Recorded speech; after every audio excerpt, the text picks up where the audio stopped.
I am doctor Praveen Kadam, intern at JMC Gondia. या व्हिडिओमध्ये आपण बॅचलर ऑफ वेटरनरी सायन्स आणि ॲनिमल हजबंड्री काउन्सिलिंगसाठी लागणाऱ्या डॉक्युमेंटमध्ये डिटेलमध्ये माहिती घेणार आहोत. तर सर्वप्रथम आमच्या चॅनलवर नवीन असेल तर आमच्या चॅनलला नक्की सबस्क्राईब करा. आमच्या चॅनलवर महाराष्ट्रामधील MBBS, BMS, BHMS, BDS, physiotherapy, BSc nursing, BVSc या सर्वांबद्दलच्या काउन्सिलिंगबद्दल डिटेलमध्ये माहिती पुरवली जाते. तसेच सेंट्रलची MCC असू द्या किंवा वेटरनरी काउन्सिलिंग ऑफ इंडिया या सर्व काउन्सिलिंग बद्दल व्यवस्थित माहिती पुरवली जाते. तर जर सांगायचं झालं तर महाराष्ट्राच्या बॅचलर ऑफ वेटरनरी सायन्सच्या कोर्समध्ये सध्या तरी 6 कॉलेज आहेत. 6 पण गव्हर्नमेंट कॉलेज आहेत. यावर्षी जे आहे अजून न्यू कॉलेज ऍड होण्याची शक्यता आहे. तर ते आपल्याला काउन्सिलिंग सुरू झाल्यानंतर समजूनच येईल. तर आता बघूया कोणकोणते डॉक्युमेंट तुम्हाला गरजेचे आहेत. तर HSC नीट UG 2026 चं कोड कार्ड लागेल तुम्हाला रिनीटचं. त्याच्यानंतर school leaving certificate, admit card पण दोन्ही पण लागेल तुम्हाला. School leaving certificate, transfer certificate आणि बोनाफाईड सर्टिफिकेट हे तुम्हाला सर्व लागतं. जर तुम्ही इतर राज्यामध्ये तुमचं स्कूल केलेली असेल तर तुम्हाला ट्रान्सफर सर्टिफिकेट लागतं आणि स्कूल लिव्हिंग लागतं. बोनाफाईड सर्टिफिकेट, बोनाफाईड सर्टिफिकेट कधी लागतं? जर तुम्ही कोणत्या डिग्री कोर्सला ऍडमिशन घेतलेलं आहे तिकडलं ऍडमिशन कॅन्सल करून तुम्ही इकडे जर ऍडमिशन घेत असेल तर त्यावेळेस तुम्हाला बोनाफाईड सर्टिफिकेट लागतं. त्यानंतर domicile certificate, residential certificate, birth certificate हे पण इम्पॉर्टंट आहे. त्याच्यानंतर SSC certificate, marksheet, board certificate, caste certificate if applicable, caste certificate, caste validity certificate हे दोन्ही लागतात तुम्हाला. आणि नॉन क्रिमिनल सर्टिफिकेट हे तिन्ही सर्टिफिकेट तुमची जर कास्ट असेल तर तुम्हाला तिन्ही पण सर्टिफिकेट लागणार आहे. आता सर्वात इम्पॉर्टंट डॉक्युमेंट आपण बघणार आहोत, फ्रीडम फायटर सर्टिफिकेट. हे काय राहते? हे नवीन आहे, बाकीच्या काउन्सिलिंग प्रोसेस मध्ये लागत नाही, हे बॅचलर ऑफ वेटरनरी सायन्स मध्येच लागतं. तर हे कसं राहते? जर तुमच्या वडिलांनी किंवा तुमच्या आजोबांनी जर आपल्या स्वातंत्र्याच्या चळवळीमध्ये जर भाग घेतलेला असेल, म्हणजे फ्रीडम फायटर मध्ये जर भाग घेतलेला असेल तर त्याचं एक सर्टिफिकेट राहतं. पॅरेंट्स किंवा ग्रँड पॅरेंट त्याचा एक तुम्हाला जे आहे ते तुमच्या चीफ मिनिस्टर कडून भेटलेलं राहतं. चीफ मिनिस्टर कडून भेटलेलं राहतं. ते जर तुमच्याजवळ असेल, त्याचे सिग्नेचर असून ते चालतं. आणि त्याचं जर ॲफिडेव्हिट ऑन 100% स्टॅम्प, त्या व्यतिरिक्त जर तुम्हाला लागत असेल तुमचा 100% स्टॅम्प पाहिजे.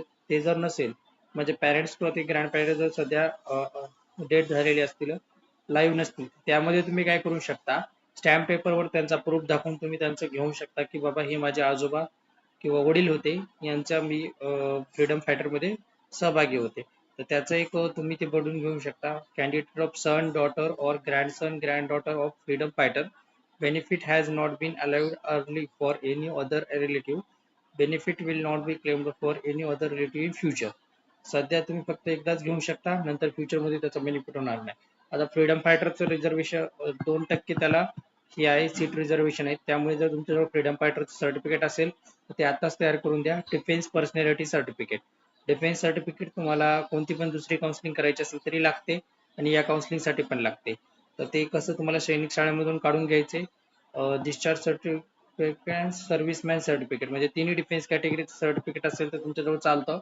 एक म्हणजे सर्व्हिस मध्ये असलेले, एक ट्रान्सफर झालेले दुसऱ्या राज्यातून, आणि एक सर्व्हिसमॅन म्हणजे ज्यांचं रिटायरमेंट झालेली आहे, तिन्ही याच्यात असेल तर तुम्हाला चालते. आणि त्याचं जे रिझर्वेशन आहे 2%, याच्यामध्ये पण तुम्हाला 2% रिझर्वेशन भेटतं. त्याच्यानंतर PWD सर्टिफिकेट हे तर तुमच्या तुम्हाला कॅटेगरीनुसार काढावं लागते. आणि हे पण तुम्हाला सिव्हिल सर्जन किंवा गव्हर्नमेंट मेडिकल बोर्ड मधून काढावं लागते. याची पण क्रायटेरिया कोणकोणती तुम्हाला हँडिकॅप चालते याच्यामध्ये यानुसार वेगवेगळे येतं. 50% वर चालत नाही याच्यामध्ये हँडिकॅप. तुमच्या पुन्हा महत्वाचे अवयव काम करणं गरजेचं आहे, जसं की हात व पाय. या व्यतिरिक्त जर तुम्हाला काही दुसरा असेल तर ते चालून जातं. त्यानंतर प्रोजेक्ट अफेक्टेड पर्सन, हे काय, जर गव्हर्नमेंटचा एखादा प्रोजेक्ट चालू असेल आणि त्यामध्ये जर तुम्हाला काही जीवितहानी वगैरे झालेली असेल तर ते डिस्ट्रिक्ट रिसेटलमेंट किंवा रिहॅबिलिटेशन ऑफिसरनं जर तुम्हाला त्याचं सर्टिफिकेट दिलेलं असेल तर हे एक सर्टिफिकेट भेटतं. त्याचं पण तुम्हाला रिझर्वेशन राहतं 4% सीट्स मध्ये. आता हे कसं काढायचं? तर डिस्ट्रिक्ट रिहॅबिलिटेशन सेंटर मध्ये जायचं. तुम्हाला जिथे कुठे हानी झालेली आहे, गव्हर्नमेंटचा एखादा प्रोजेक्ट चालू असेल किंवा गव्हर्नमेंटच्या प्रोजेक्टवर तुम्ही काम करत असाल आणि तिथे जर तुम्हाला हानी झालेली असेल तर त्यावेळेस तुम्ही काढू शकता. ते तुमच्या वडिलांची असू द्या किंवा आजोबांची असू द्या, त्याचा तुम्ही बेनिफिट याच्यामध्ये घेऊ शकता. त्यानंतर ऍग्रिकल्चर सर्टिफिकेट सगळ्यात इम्पॉर्टंट आहे आणि सगळ्यात बेस्ट आहे का. तर याच्यामध्ये काय तुम्हाला तहसील किंवा नाईब तहसीलदार याच्यापासून तुम्हाला हे भेटतं. याच्यामध्ये जे आहे तुम्हाला 6% रिझर्वेशन आहे सीट्स मध्ये. आणि ते तुम्हाला certificate of the ownership of agriculture and land and agriculture as the main source of income. त्याच्यामध्ये तुम्हाला असं दाखवावं लागते की तुमचं जे ओनरशिप आहे आणि तुमचं जे ऍग्रिकल्चर आहे तेच तुमचं मेन सोर्स ऑफ इन्कम आहे. ती तुमची स्वतःचे म्हणजे वडिलांची असू शकते किंवा तुमच्या ग्रँडफादर म्हणजे ग्रँडफादर म्हणजे तुमच्या आजोबाची जर असेल तर ते तुम्हाला लागू होते. तर हे एक सर्टिफिकेट आहे, तर लक्षात ठेवा. आणि त्याच्यानंतर ईडब्ल्यूएस सर्टिफिकेट, त्यानंतर ऑर्फन सर्टिफिकेट. ईडब्ल्यूएस सर्टिफिकेट कसं तुमचं पाहिजे, 1/4/2026च्या नंतरचं तुमचं ईडब्ल्यूएस सर्टिफिकेट पाहिजे. ऑर्फन सर्टिफिकेट जर अप्लिकेबल असेल तर, आणि जम्मू आणि Kashmir Ladakh migration certificate applicable हे आपल्याला लागत नाही. तर बाहेर राज्यातून विद्यार्थी जर इथे ऍडमिशन करू इच्छितात त्यावेळेस ते लागतं. No objection certificate if employed जर असेल तर तुम्हाला नो ऑब्जेक्शन सर्टिफिकेट लागतं. पुन्हा एकदा सांगतो कोणकोणते डॉक्युमेंट लागतात ते. HSC सर्टिफिकेट लागतं, नीट UG स्कोर कार्ड लागतं, स्कूल लिव्हिंग सर्टिफिकेट लागतं, डोमासाइल रेसिडेंट सर्टिफिकेट लागतं, SSC मार्कशीट बोर्ड शीट लागतं, कास्ट सर्टिफिकेट लागतं, caste validity, non creamy layer, freedom fighter certificate, defence personnel certificate, PWD certificate, project affected person आणि agriculture certificate आणि EWS certificate, orphan certificate, Jammu Kashmir Ladakh migration no objection.